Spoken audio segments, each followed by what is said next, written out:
Nag-aalmusal na ang baby.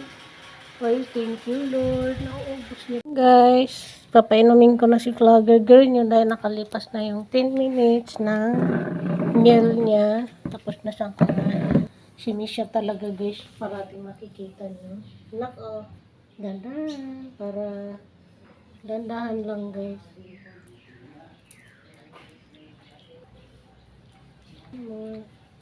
Niya to guys. Yung pangalawang susunod, hindi niya yung magugusto.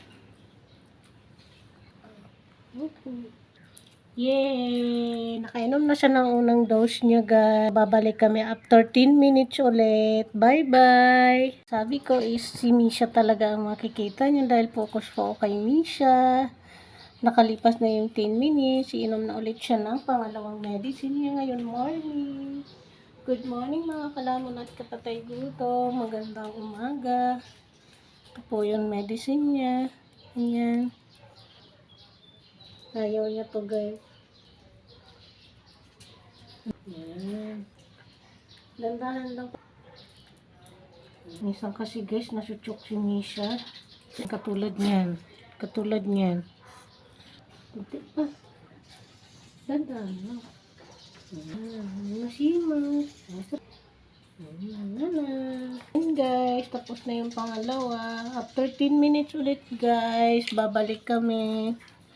Yan po siya. Nandito po kami guys sa garahe kasi gusto niya magtambay dito. Bye! Babalik kami after 10 minutes. 10 minutes na po. Yung time na naman. Gusto niya dito guys sa labas kasi nakatingin siya sa kawalan. Gusto niya tumingin-tingin sa kalangitan. Lumilipad na ibon. Dumatalo na pusa. Yun yung gusto niya makita. Slowly. Gusto mo yan? Vitamins na to, nanak. Ano, mama? Para hindi ma-choke ang baby. Ito pa. 0.5 na lang. Masanay ka na sa medicine mo, na. Hindi siya pumala, guys. Ibig sabihin, nagustuhan niya yung vitamin. Ito lang yung tanging gusto niya, saka yung isang red. Yung dalawang nauna, guys, hindi niya yung bet. Kunti na lang. Very good. Kasi nga si mama. Kasi may premyo yung baby kasi good girl. Yes. So, ayun guys. After 10 minutes ulit, babalik kami. Last medicine niya na ngayon umaga. Sunod na guys is lunch. So, nagbago guys yung schedule namin sa antibiotic.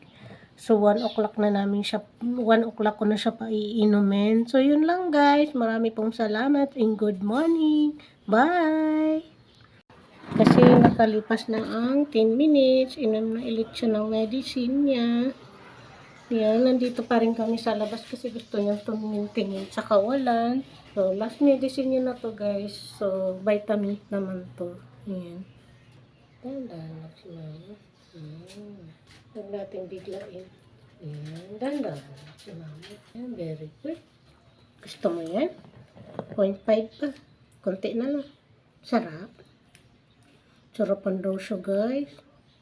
Wow, sakto guys, oh.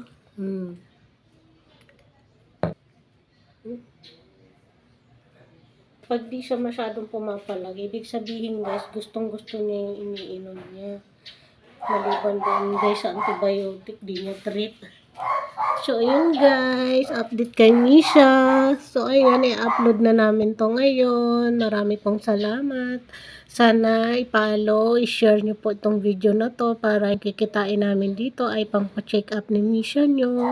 Mga video po ni vlogger girl nyo sana i-like, i-subscribe at i-share nyo po yung video namin para yung kikitain namin dito ay pampacheck up po sa kanya kasi after 1 month na gamutan niya, kailangan namin bumalik sa kanyang vet para malaman kung nag-improve or nawala na yung kanyang infection sa dugo.